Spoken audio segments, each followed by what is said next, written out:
வணக்கம் நண்பர்களே. ரொம்ப நாளைக்கு முன்னாடி நான் வாசித்த ஒரு செய்தி என்னை அதிகம் தாக்கம் ஏற்படுத்திய ஒரு செய்தியை உங்களோட பகிர்ந்துக்கிறேன். வி சேகர் அப்படின்னு ஒரு டைரக்டர், எல்லாத்துக்கும் தெரியும். குடும்ப பாங்கான ஒரு மிடில் பட்ஜெட்டில் படம் எடுக்கிறவர். அவர் சொன்ன ஒரு விஷயத்தை பற்றி கேள்விப்பட்ட ஒரு விஷயத்தை கூட பகிர்ந்துக்கிறேன். இப்போ அவர் இல்லை, கொஞ்சம் நாளைக்கு முன்னாடி கிளம்பிட்டார். அவர் சொன்ன ஒரு விஷயம் ரொம்ப நெகிழ்வான, எல்லாரும் படிக்க வேண்டிய ஒரு பாடம் கூட. அந்த பதிவுக்குள்ளே போகிறதுக்கு முன்னாடி சேனல் சப்ஸ்கிரைப் பண்ணாதவங்க சப்ஸ்கிரைப் பண்ணிக்கோங்க, நோட்டிஃபிகேஷன் பதிவு பண்ணுங்கள். வி சேகர் தேவா, இசையமைப்பாளர் தேவா, இது மாதிரி ஒரு அணியாக செயல்பட்டு சில படங்கள் எடுத்துகிட்டு வர்றாங்க. முதல் 2 படங்கள் வச்சுக்கோங்களேன்.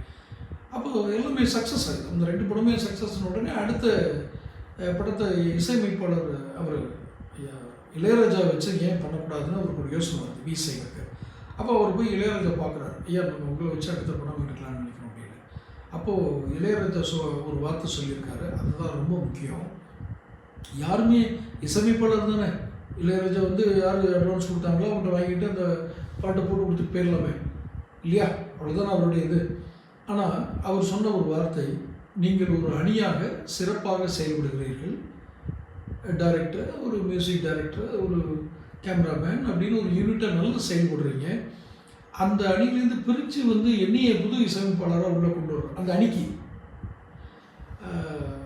அந்த டீமில் இசையமைப்பாளரை மட்டும் மாற்றுறதுல என்ன உங்களுக்கு ஏற்கனவே நல்லா சக்ஸஸ்ஃபுல்லாக தான் பண்ணுறீங்க, அப்படி பண்ணுங்க அப்படின்னு சொல்லி அந்த வாய்ப்பை பெருந்தன்மையாக மறுத்திருக்கிறார். மனித குணங்களிலேயே மிக உயர்ந்த குணம் இது. இது நான் கொஞ்சம் இப்போ கரண்ட் சுச்சுவேஷன் வாங்க, கேமரா அப்படி திருப்பி விடுவாங்க. இன்றைக்கி மாற்று கட்சியிலேருந்து ஒருத்தர் வர்றாரு. இன்றைக்கி மாற்று கட்சியிலேருந்து ஒருத்தர் இன்னொரு கட்சிக்கு வர்றாரு. அவர் இன்னும் அவருக்கு இவர் பெட்டர்லாம் வரல. எங்கே கிடைக்கும்னு கையேந்திட்டே வந்தவர் இங்கே வந்துட்டார். யார் என்னன்னு சொல்ல விரும்பலை.